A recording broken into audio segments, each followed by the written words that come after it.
One of the scariest things happened on ice the other night to Dylan Holloway, and luckily there is a positive update with him. Hey, this is Brayden Chen. Subscribe to Locked On Blues. You're Locked On Blues, your daily podcast on the St. Louis Blues. Part of the Locked On Podcast Network, your team every day. And a happy Thursday, November 7th, and welcome back to Locked On Blues. I am your host of Locked On Blues, Haley Taylor Simon, talking to you all things about our St. Louis Blues here on the Locked On Podcast Network, your team every day. I am still under the weather. I'm feeling a lot better today, luckily, but there will be a makeup episode this weekend. But I want to talk about Dylan Holloway, the win over Tampa, and is the energy back as the Blues are getting ready to battle the Utah Hockey Club for the first time in a regulation game tonight. They did play them in preseason, but this is regular season. So we have a lot to discuss on today's episode of Locked On Blues. I do want to let you know, however, that today's episode of Locked On Blues is brought to you by FanDuel. You can start the season with a big return on FanDuel. New customers can place $5 bets, and you'll get started with $150 in bonus bets if you win your first $5 bet. Visit FanDuel.com to get started. So the other night, it was a terrifying scene for Blues' forward Dylan Holloway against the Tampa Bay Lightning. Now, this happened kind of towards the end of the first frame. Holloway got struck in the neck on, I can't even tell you the medical name of the nerve that it was, but he got struck on the neck with a puck. He continued on his shift because he had a 2-on-1 with, I believe it was Cairo, and he stayed on the ice for a little bit. It seems a lot longer when you think about it, but in reality, maybe it was like 45 seconds after it happened. And as the shift was coming near an end, you could kind of see him holding his neck as he was walking to the bench. He gets on the bench, and Wes McCauley was on the call that night, and they were about to call like a penalty, but then they quickly stopped because they panned to the bench, and one of the Blues head trainer was holding his neck, stabilizing it, and he ended up having to go off the ice on a stretcher and to the hospital. Now, luckily, Dylan is okay. It was one of the most terrifying moments I think I've ever watched live with an injury. To be honest, it was absolutely horrifying. So, first off, Dylan's parents were actually, in attendance at the game, so they went to the hospital to see him. And then Dylan was at practice yesterday. He wasn't doing anything because he had to have 24 hours of no strenuous activity. But he spoke about the incident, and he said he doesn't remember much of being on the bench. He remembers waking up as he was about to enter the ambulance on the stretcher. He showed his neck, and it's a pretty clear mark. And he just went on to describe how that nerve really did impact him. It was terrifying. So he isn't set to play tonight. It will be a game time decision. Honestly, I don't know if I would play him. Now, I know that he says he's okay and the doctors say he's okay. But just, it's hard to come up with words. I have never felt like, I know I'm sick, but I have never felt sick watching someone get taken off the ice like that before. I felt sick for Dylan. The thing is that at first it didn't really look like he was in much pain, but it was just all the aftermath, and he had good spirits about it. He was laughing, and he seemed to be handling the situation quite well. But with total transparency, I'm sure that he was scared, and he says he wants to get back on the ice, but I don't know. It's one of those decisions where you have to think of the player's health and safety. And would not playing Holloway tonight be more beneficial for him in the long term? I mean, he just was hospitalized. He got hit right in the neck. Like, I think if it wasn't for him being stretchered, or I don't know, even he got they took a stretcher, so I guess, yeah, that way off the ice and having to hold his neck so it was stable because that can create spinal injury. I think that I would say, oh, yeah, just put him in. But because it's such a sensitive area, and I don't know which reporter asked because I thought this was a good question. They said, would a neck guard have done anything to help prevent, the injury or potential injury, right? And he said no. It was one of those very fluky plays. However, they did stop that first period. I think there was like a minute and 11 seconds left. But no, it definitely was something where they couldn't continue playing. It was a hard scene. Like both benches cleared and were on the ice just watching this go down. Sonny was right next to Holloway the whole time. It was really scary. It was not good. And, you know, Dylan did say, oh, yeah, and I was in the hospital. My parents were giving me updates on the game. And oh gosh, like I just can't even imagine. I really can't. And I was watching so many videos from different doctors on this. Like I myself, I think that was one thing before he spoke and we got any clarification. I was like, you stop thinking about hockey, right? And you begin thinking about the player and about the person. And just knowing his parents were there and they saw that, and it was just horrible. Dylan said after practice yesterday that, he's never been taken off the ice like that before. He's never experienced anything like that before. And I can't imagine. I know fluky injuries happen all the time in hockey. Like that's just the nature of the game. But anywhere where it's like your neck, your head, anything like that, it's so I don't know, just like it makes you put a different perspective on different things like that. But I am happy that Dylan is okay. Obviously, him being a game time decision is something that I don't agree with. Say it for how it is. I just think that maybe not having him play would be beneficial. Uh, Again, we're going to have different thoughts on that.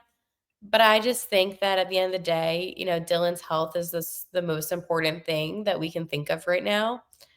And that's how I'm thinking. I'm not thinking, oh, well, you know, it would help so much with having him in.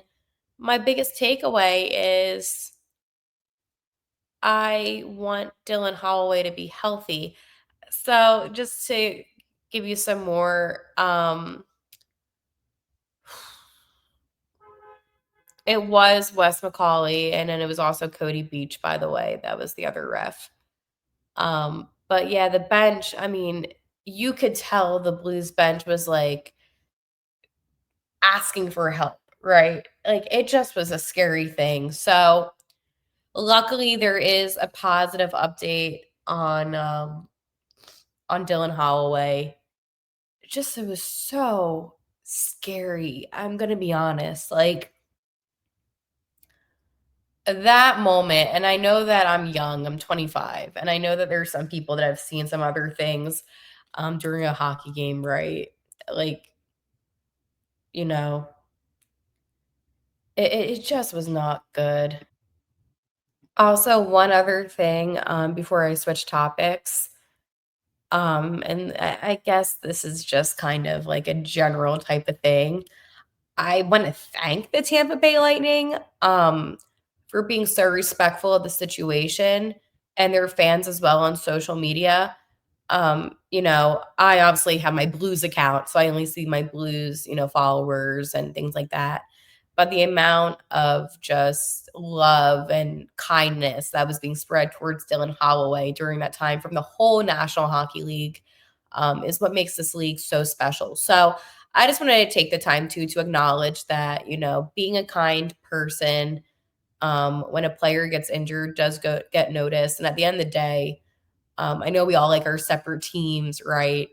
But these are just guys, playing a game, and this is real life. Injuries can happen. So again, thank you to everybody that was sending prayers to Dylan Holloway, and I'm just really happy he's okay. I was absolutely terrified of further repercussions from what happened to him.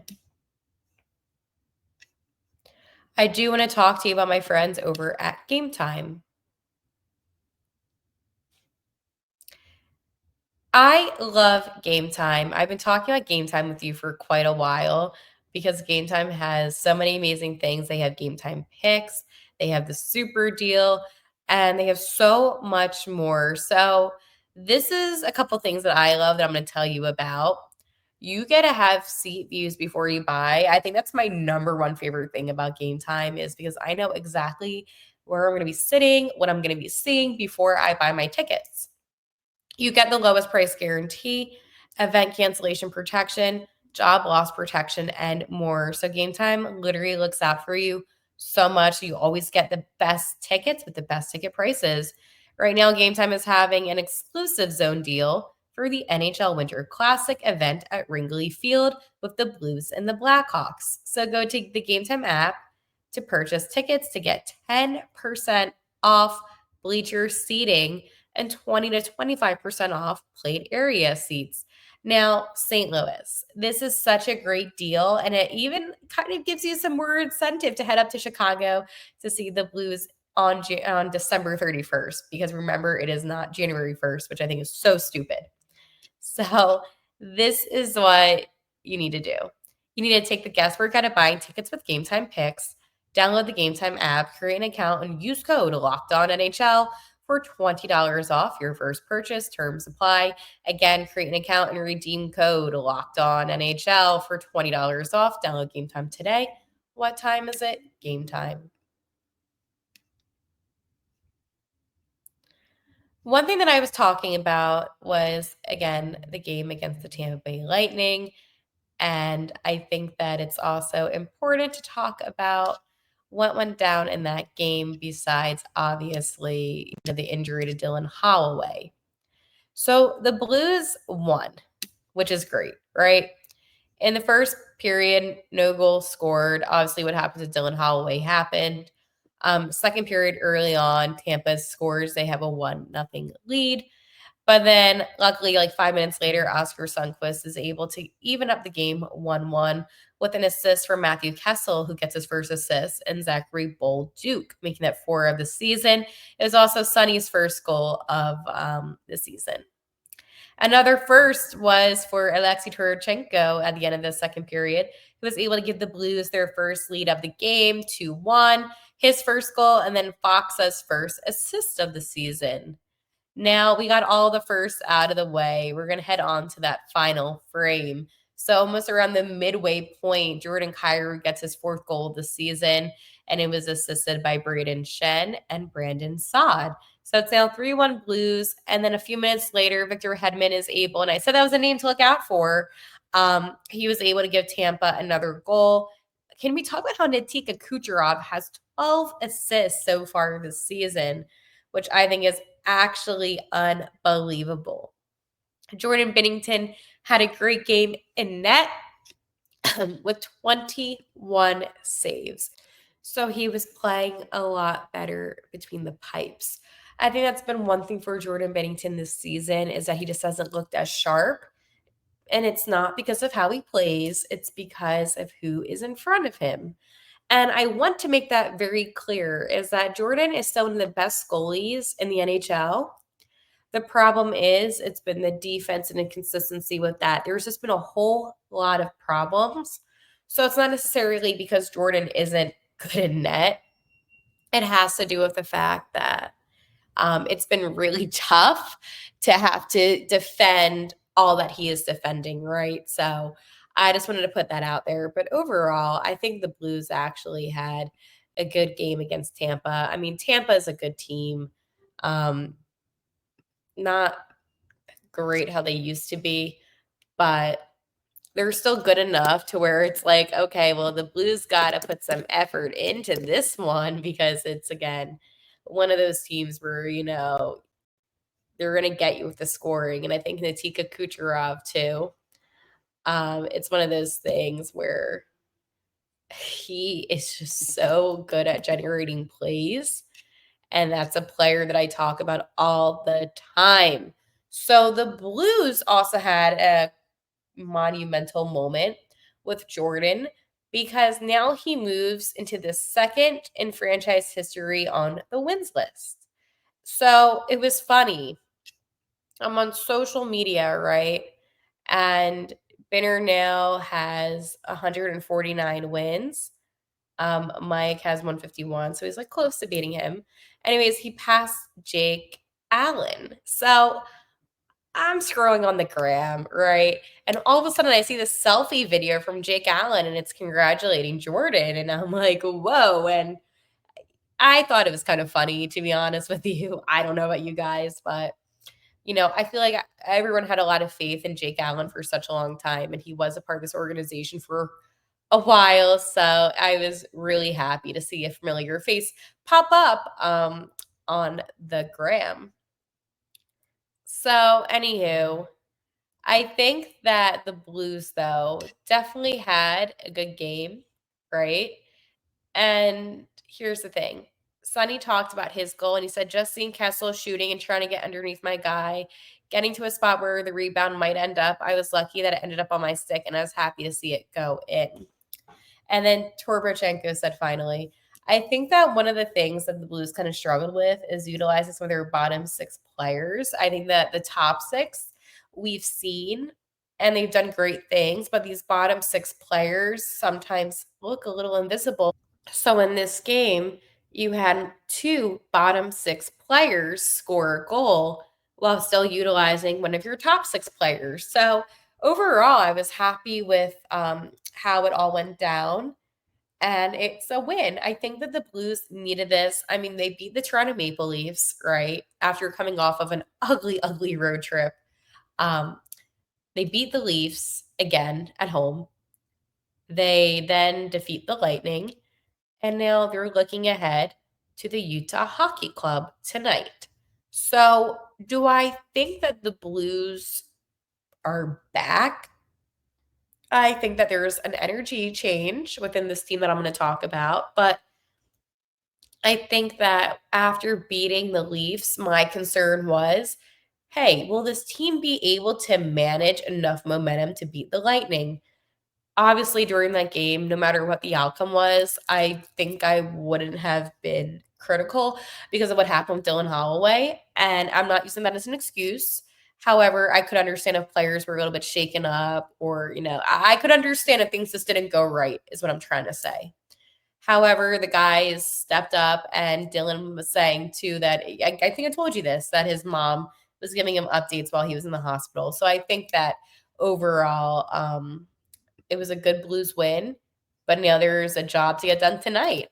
And the job to get done tonight is against defeating the Utah Hockey Club. And I think that the Blues, and I'm going to talk about this in the next segment, I think they are capable of doing so much, right? And Utah, I mean, they've looked quite well for who they are. So, I mean, again, I'm going to talk about this in the coming segment. However, I just wanted to bring that up to your attention because I don't know. I think it's a really interesting Central Division matchup tonight. And we all know how I feel about my Central Division. It's the division we love to hate. I say it all the time here because you have some teams that you love, like the Blues, and then you have some teams that you hate, like the Blackhawks. However, I want to tell you some more things about my friends over at Indeed. If you need to hire, you need Indeed. Indeed is your matching and hiring platform with over 350 million global monthly visitors, according to Indeed data, and a matching engine that helps you find quality candidates fast. Ditch the busy work, use Indeed for scheduling, screening, and messaging so you can connect with your candidates faster. And Indeed doesn't just help you hire faster. 93% of employers agree Indeed delivers the highest quality matches compared to other job sites, according to a recent Indeed survey. One thing I love about Indeed is that it is leveraging over 140 million qualifications and preferences every day. Indeed's matching engine is constantly learning from your preferences, so the more you use Indeed, the better it gets. Join more than the 3.5 million businesses worldwide that use Indeed to hire great talent fast. And listeners of the show will get a $75 sponsored job credit to get your jobs more visibility at Indeed.com/locked-on. Just go to Indeed.com/locked-on right now and support our show by saying you heard about Indeed on this podcast. Indeed.com/locked-on. Terms and conditions apply. You need a hire. You need Indeed. Indeed, you do. The Blues take on the Utah Hockey Club tonight. And I personally am very excited about what these two clubs are going to do against each other. So right now, here is the projected lineup, and this is with Dylan Holloway.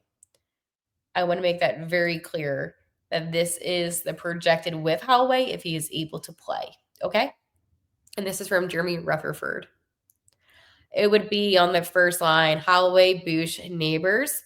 Second line, Saad, Shen, Cairo. Third line, Torpochenko, Foxa, Walker. And then on the fourth line, Textier, Sunquist, Bold, Duke.